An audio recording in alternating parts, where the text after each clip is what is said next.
सुनकर खुशियां बरसे।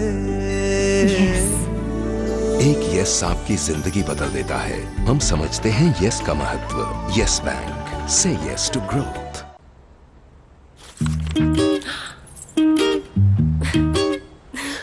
ये तुम्हारे बर्थडे के लिए जो मैं भूल गया था। Happy birthday. और ये हमारे एनिवर्सरी के लिए जो भी मैं भूल गया था। Belated anniversary. और ये किस लिए? ये शायद कुछ और भूल जाओ तो। Presenting Flexia Collection, India's first detachable jewelry line from PC Jeweler. FICCI presents the first ever mega event, Direct Selling. 4 दिसंबर को यूनियन मिनिस्टर रामविलास पासवान और कंज्यूमर अफेयर्स सेक्रेटरी केशव देसीराजू करेंगे इंडस्ट्रियल स्ट्रैटेजी और ग्लोबल रिकॉग्निशन की बात। अधिक जानकारी के लिए लॉग ऑन करें direct-ficci.com पर। एम्बिशन तो है बट प्लान नहीं। शुड आई ऑफर मैनेजमेंट और इंजीनियरिंग? सब कंफ्यूज करते हैं बट सॉल्यूशन कोई नहीं देता। आपको भविष्य की चिंता सताती है, आप प्रश्न पूछते हैं कि किस प्रकार से आगे बढ़ें, क्या करें, किस चीज से दूर रहें। आइए मेरे साथ, मेरे शो में मैं आपको बताऊंगा। डॉक्टर सुभाष चंद्र शो, शनिवार शाम 7 बजे और रविवार सुबह 11 बजे। नई सरकार, नई सोच, नए कदम। क्या होगी कारोबारी जगत की राह? इंडस्ट्री कैप्टन्स और सीईओज की क्या है सोच, क्या है स्ट्रैटेजी? मैं हूं प्रांजल शर्मा, जानिए मेरे साथ दी अपॉइंटमेंट में जी बिजनेस पर।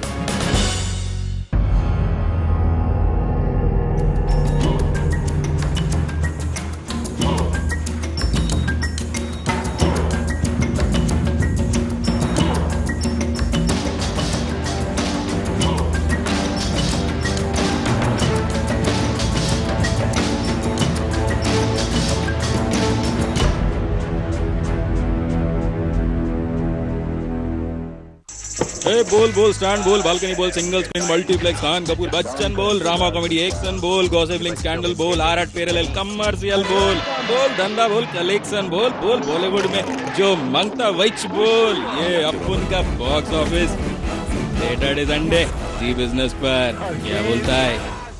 विकास में सबसे ज्यादा योगदान, फिर भी नहीं मिलता पैसा। देता है 90% रोजगार, फिर भी पहचान को मोहताज। छोटे कारोबार को कैसे मिलेगा फाइनेंस? देखिए small business finance, need of the our.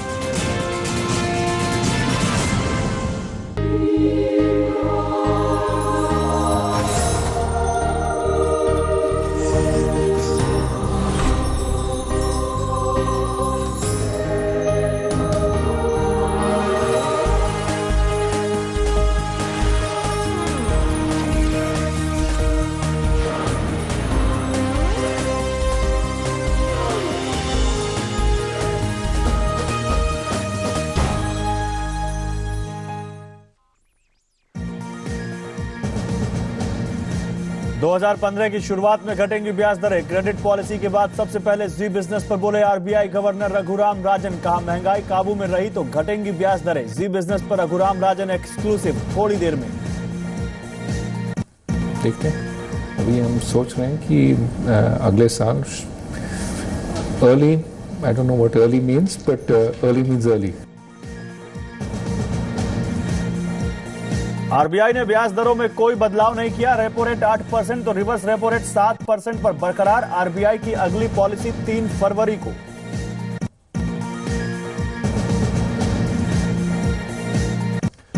Petrol diesel पर फिर बढ़ी एक्साइज ड्यूटी। सरकार ने जताया भरोसा, नहीं बढ़ेंगे दाम। सरकार को मिलेंगे करीब 4,000 करोड़।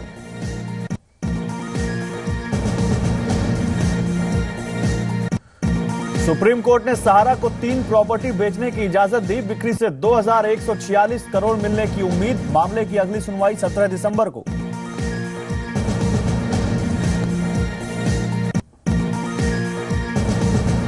कोयला अध्यादेश के खिलाफ सुप्रीम कोर्ट में नई याचिका दाखिल। नई नीलामी में दागी कंपनियों को शामिल नहीं करने की मांग।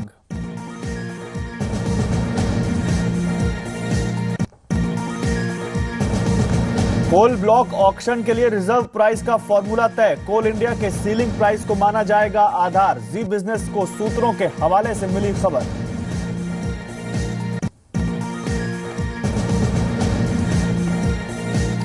क्रेडिट पॉलिसी के ऐलान के बाद बाजार में गिरावट। सेंसेक्स 116 और निफ्टी 31 अंक गिरकर बंद। ऑटो, आईटी और ऑयल एंड गैस शेयरों में मुनाफा वसूली हावी।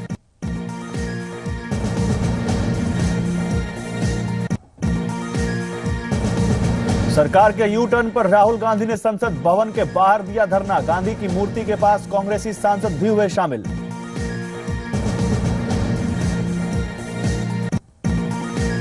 साध्वी निरंजन के बयान पर संसद में घमासान। विपक्षी पार्टियों ने की एफआईआर की मांग। पीएम की चेतावनी पर साध्वी की माफी।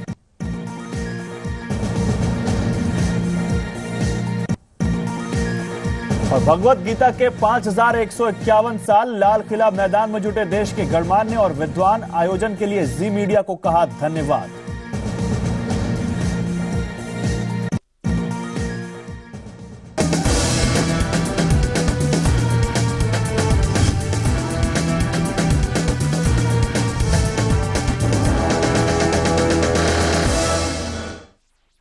स्वागत है आपका हमारी खास पेशकश में। जैसे आप जानते हैं जी बिजनेस को 10 साल पूरे हुए हैं और इस 10 साल के अवसर पर, इस एनिवर्सरी पर हमारे साथ एक बहुत ही खास मेहमान है जिनसे मुलाकात कराना हमारे लिए एक बड़ी फख्र की बात है, खुशी की बात है। हमारे साथ हैं श्री रघुराम राजन सर। शुक्रिया हमारे साथ इस बातचीत में शामिल होने के लिए and thanks a lot for giving us this I would say birthday gift because मकसद हम दोनों का काफ़ी सिमिलर है।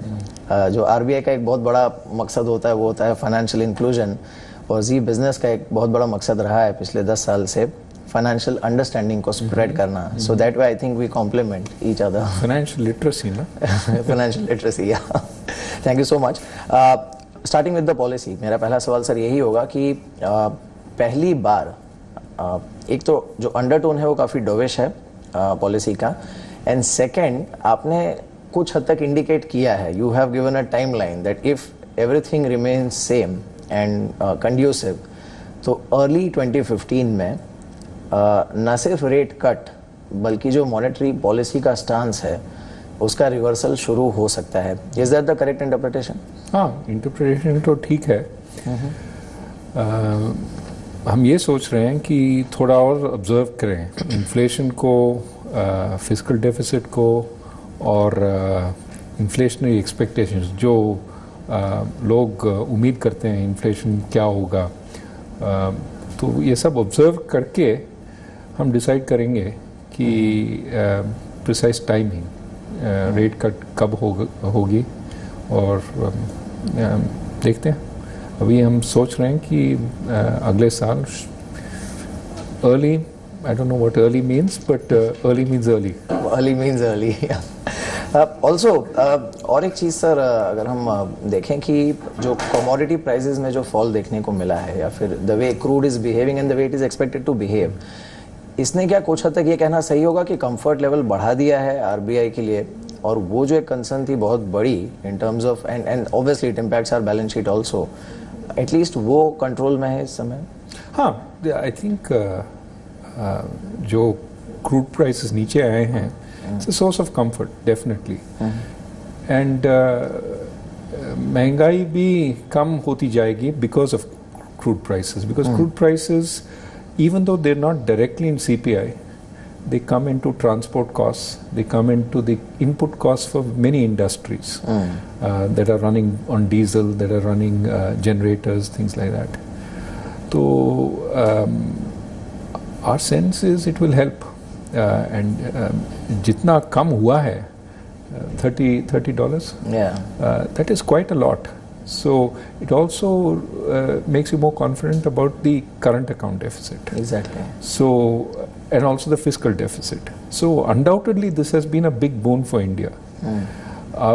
कितनी देर तक नीचे रहेगी वो हम जानते नहीं हैं, because if some geopolitical events take place in the Middle East, that could push up very quickly the crude oil prices. अगर OPEC में समझौता होता है, if they agree to some kind of a cut at some point, that will also affect. तो you can't rely on this, but while it lasts, it's good. Obviously और एक चीज़ जो अहम थी आपके पॉलिसी स्टेटमेंट में वो ये भी थी कि it's not always you know the owners is not always on the RBI. जहाँ तक इंटरेस्ट रेट कम करने की बात है या फिर कंज्यूमर को रिलीफ देने की बात है, अब यू साउंडेड लिटिल फ्रस्ट्रेटेड कि बैंक्स ने पूरी तरह से शायद वो ट्रांसमिट किया भी नहीं है बेनिफिट जो उन्हें करना चाहिए था. And we have seen instances, कुछ एक बैंक्स हैं जो अभी भी जिनके एसएलआर 27-28% के रीजन में मेंटेन हो रहे हैं. देन ये जो पूरा मनी मार्केट में सिचुएशन ईज हुई है वो भी पूरी तरह से ट्रांसमिट हुआ नहीं है कंज्यूमर को. So are you indirectly saying that I will move when I have to, but currently the owners is with the banks कि आप जाके कंज्यूमर को रिलीफ दीजिए because you also have to worry about your credit growth? I'm not trying to transfer the responsibility. I was just ये हकीकत है. This is reality that banks are not transmitting. So it's an observation कि अगर हम आज cut करेंगे interest rate को, ब्याज दर को आज कट करेंगे तो शायद ट्रांसमिशन नहीं होगी. Banks will not pass it through, will not necessarily cut interest rates. But I think over time, as they see inflation down, as they cut deposit rates, they have no choice. But because of the competition for lending, they will start passing it through. But मेरे ख्याल में this has to wait till investment picks up. अगर investment नहीं बढ़ेगी तो why would they cut rates? Because they're not lending new. They're just cutting to their old customers. They're not lending to new customers. They're not attracting new customers. वो volume भी होना चाहिए ना. So that is why I think until investment picks up, transmission may also be slow. So everything is linked together. तो अंग्रेजी में कहते हैं what came first, the chicken or the egg? तो we'll be in that kind of quandary. I'm sure one bank response will be until we feel confident that RBI is going to cut interest rates, we have no incentive to pass through because we don't see the investment and the loan demand. So we'll have to, I think, muddle through. लेकिन आप banker से interaction में आप सुन क्या रहे हैं? Are they more comfortable? ठीक है, क्रेडिट ग्रोथ नहीं हो रहा है, manufacturing is yet to pick up, but going forward अगले 2-3 क्वार्टर में क्या ये सुधरने की उम्मीद है? Because that will create the visibility I think for both the banks also and RBI also. Now you have to be careful about credit growth because when we are measuring credit growth, we are measuring relative to last year. पिछले साल जो हुआ था सितंबर अक्टूबर में वो हमने Titan किया था. तो lot of people went to their banks to borrow rather than borrowing from the markets. In fact, money market borrowing came down sharply. So when you look at credit growth relative to that high base, it looks like credit growth hasn't grown. When you subtract out those base effects, credit growth is 12-13%, which is what you would expect given the inflation rate and the growth rate right now. But on top of that, you are seeing firms go to the market. वो money market से borrow कर रहे हैं, वो commercial paper के माध्यम से borrow कर रहे हैं. तो I think that we are seeing some offtake, but not as much from the banks relative to last year. Going forward, I think the banks will have to compete with each other, with the markets, and how long can they keep accepting deposits and not pushing it through? So that build-up will take place. Transmission to hogi. Right. So before we move on to macro issues, one last question on the lending side. जो एक आम आदमी है, आम उपभोक्ता है, अब at least and we interact with them on daily basis, उनका सेंटिमेंट काफ़ी सुधरा है, partly also due to the move that we have seen in stock markets, या फिर जो एक सेंटिमेंट काफ़ी अच्छा क्रिएट हुआ है नई सरकार आने के बाद. उनके लिए अब एटलीस्ट वो जो डिसीजन पहले पोस्टपोन हो रहा था नया घर खरीदने का या फिर नई कार खरीदने का, अब शायद वो they are in that process की शायद वो जाके फैसला ले ले. तो फ्रॉम देयर पर्सपेक्टिव क्या ये कहना सही होगा that bye middle of next calendar year, if everything remains conducive, there would be a rate cut middle of next year? So maybe you said middle. My hope is by early next year. So obviously no, the answer is yes. I am talking about, you know, banks passing it on and on. So keeping that room in mind. होना चाहिए. I think they would be because they have to lend also. So I think it will be passed through, but you don't necessarily need to wait for that because banks will adjust the rate as the rates come down. They will also adjust the EMIs as they go. So I think people can make their decision based on their whether they feel they're ready to buy. Right. Also ये जो नई सरकार आने के बाद कुछ कदम उठाए गए हैं, जैसे डीजल पे हमने देखा बहुत बड़ा मूव किया गया है. Now in fact the latest is कि ये जो हर 15 दिन में रिव्यू होता था वो भी फ्रीडम दी जाने वाली है ऑयल मार्केटिंग कंपनीज को. As and when they feel the need they will review prices. एक तो ये है. दूसरा एक्साइज में हम देख रहे हैं कि 2 हाइक ऑलरेडी हो चुके हैं ऑन पेट्रोल एंड डीजल. तो इससे क्या थोड़ा कॉन्फिडेंस भी बढ़ा है? Are you feeling much more confident about government's commitment to the reforms because that will reflect in the next budget statement also? अगर हम देखते हैं जो नई सरकार ने किया है, it is a range of actions have been taken across a range of areas. So I think, you mentioned some diesel prices, but also the flip side, excise, because prices going down, this is ensuring that we have some margin. True. That when the prices go back up, that you can reduce these. So the government is tempering this thing. That's a very important and clever move. There's some talk of hedging oil prices also. There's talk of building the reserve oil pool. These are all good moves as far as oil itself goes. But every other area, power, coal, these are all important areas where government is taking moves. I think we are watching and very comfortable with all this. अब आगे क्या होने वाला है budget में? I think we certainly are watching there also. There are 2 aspects to it. One is जो पिछले budget के targets हैं वो meet होंगे कि नहीं. And I have confidence that the government is going to take all necessary steps to meet those targets. But of course there is some uncertainty because the revenues come from growth. And depending on the quality and the pace of growth, the revenues may be strong or not so strong. So then the government will have to step up in case that happens. Let us see how that happens. Government is determined, and I've heard from senior most government officials that they intend to meet the budget target. The next step is what the new budget will say. Right. Revenues, taxes, expenditure, GST, ये सब I think you can make progress on this, and it will send a very strong signal to investors as well as the customer.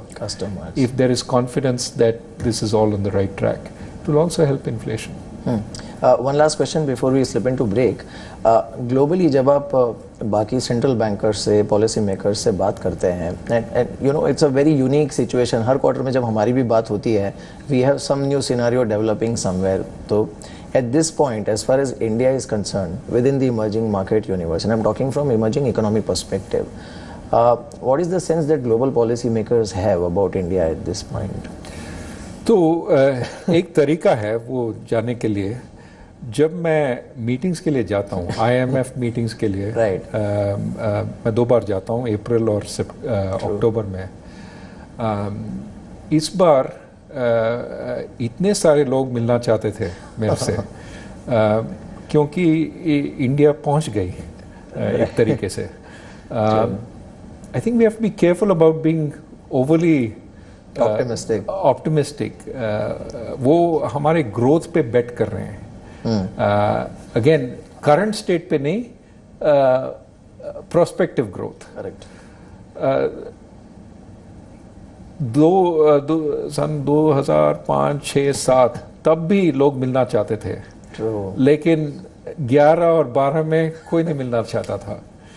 तो I think this sends a signal. If you are doing well, people want to invest, people want to come to you, you're important. We're not still so big that they will come to you regardless. 5-10 साल में हम economy बढ़ जाएगी और we'll be a 5 trillion economy, then people will meet you just as a matter of course. Right. Today they are betting on your prospects, and therefore they want to come and talk to you. It's been a sea change. So I think people are expressing more confidence in India. You can see that in the investors coming in. लेकिन हमें इसको क्या routine बनाना है. We have to meet the expectations. We have to meet the expectations, but also make this routine that they want to meet us. ये नहीं कि they want to meet us only when suddenly there's some good news. We have to be so big and so important that our views are taken into account. Right, that's a very interesting statement. एक छोटा सा break ले लेते हैं इससे, break के बाद we'll talk about the other parts. Break के बाद जल्द लौटते हैं.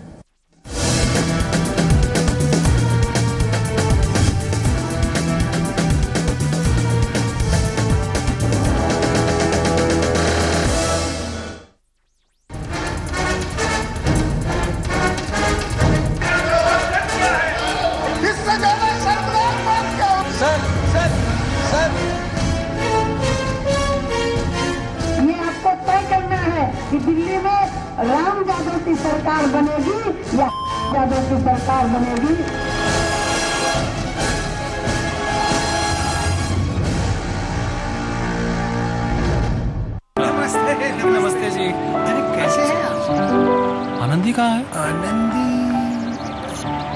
आनंदी बेटा क्या कर रही हो? इंडस्ट्री बना रही हूँ। इंडस्ट्री बना रही हो? पंडित जी, आनंदी इंडस्ट्री का शिलान्यास यहीं पर होगा। शुरुआत सही तो हर बात सही। वंडर सीमेंट, एक परफेक्ट शुरुआत। अब तो मैं कार लेकर रहूंगा। पर दिवाली गई और ऑफर्स भी। तेरा दिमाग तो ठीक है ना? अरे यार दिवाली गई नहीं, वापस आ गई है। आ गया फोर्ड दिवाली रिटर्न्स ऑफर 3 से 7 दिसंबर तक। बुक करिए अपनी फोर्ड स्पेशल प्राइस पर और पाइए 5 करोड़ तक के अशोर्ड गिफ्ट भी। जल्दी करें।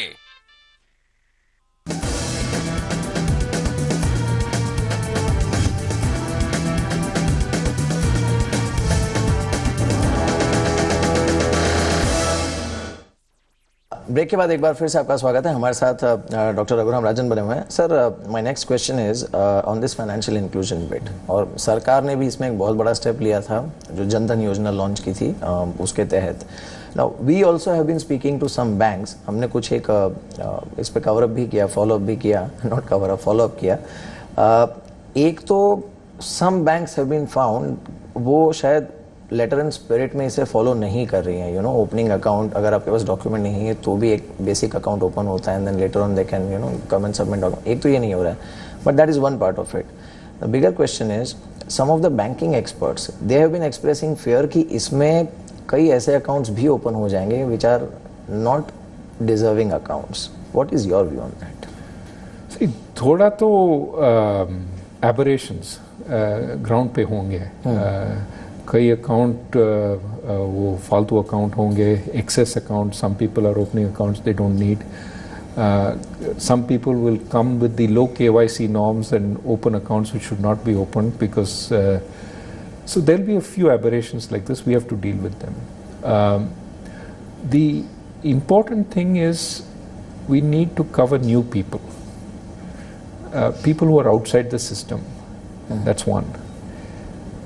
एंड सेकेंड, उनको सर्विस करना है। वो जो लास्ट माइल है, पहुंच है, वहाँ तक पहुंचना चाहिए, आसान होना चाहिए। एक फार्मर को या एक किसान को जो अभी बैंक से दूर है, आसान होना चाहिए उनको अकाउंट ऑपरेट करना, जैसे बिजनेस कॉरेस्पॉन्डेंट के माध्यम से या कोई और मोबाइल टेक्नोलॉजी से। तो that is what we have to work on next. जब सबके पास अकाउंट है, hopefully we will achieve that over the next year or two. The next step will be making sure that they are able to use that account effectively, easily. वो cash in cash out. So that is to my mind the next stage. They find use. अभी government promise कर रही है कि direct benefit transverse उन accounts में होंगे, जैसे कि ये cooking gas subsidy, pensions, scholarships, ये सब अकाउंट्स में डायरेक्ट ट्रांसफर होंगे। That will be a good use of the account, first. Second, अगर लोग उस अकाउंट में दे कीप द मनी, वो they don't take it out as soon as it comes, that gives the bank some sense of how they use money. ये अच्छे लोग हैं जो पैसे को मैनेज कर सकते हैं, या ये स्पेंडिव लोग हैं जो तुरंत ही निकालते हैं और तुरंत ही खर्च करते हैं। तो the bank then develops a sense can they manage money, और फिर ओवरड्राफ्ट दे सकती है, loans can be made on that basis. So I think first step is account, second step is using the account, money management. Third step is lending and other activities associated with the account. If we can do this more widely, it will be a tremendous advance. Now we have to build the rest of the ecosystem. Once we open the accounts, can they reach the accounts easily? Business correspondence, are there enough? Are there other ways they can reach the accounts? जैसे कि ये जो payment banks हम शुरू कर रहे हैं through the mobile kiosk. So that would be another way. These small banks, can they go closer to the villager? So my hope is when you put all this together, we have a very vibrant ecosystem which covers the whole of India. We also need to work on customer literacy, जो आप कर रहे हैं. And second, we have to work on grievance redressal. अगर कोई किसान कहीं उनको कुछ they have some unpleasant interaction with the bank, they lose money or they are misled, how do they get the system to answer them, especially if they are staying 10-15 kilometers from the bank branch? So we need to work on that also. You came down heavily on this whole willful defaulter thing that's going on in your Gujarat speech also. पर ये देखा भी गया है to some extent.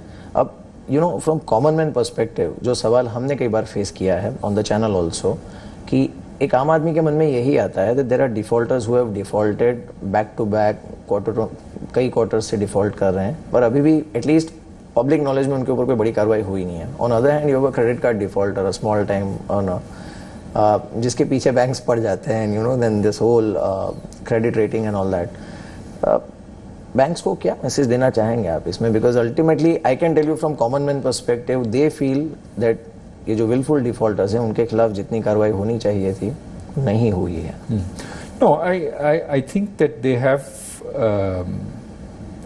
reasonable concerns on this. ये जो defaulters हैं उनको दो बकेट में डालना चाहिए. एक बकेट में जो डिफॉल्टर्स अनलकी हुए हैं, they started big projects 2000, 2008, 2007, 2008. Demand fell, wasn't as high as anticipated. World economy crashed.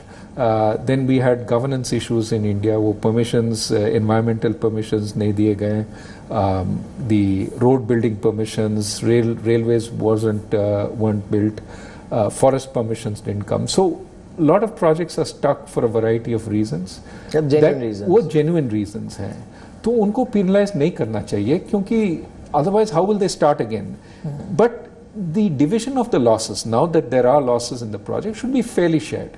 Promoter should take a fair share of the losses, because otherwise he was planning to get all the upside. Correct. So he should take a significant part of the downside. And banks may also write down some of their debt, because if they keep it at the level it was, then there's no value to pay that. Correct. So there's restructuring needed. That's one set. The set that I think people feel angry about and are complaining is the person who is a serial defaulter or who defaults when he has the money to pay.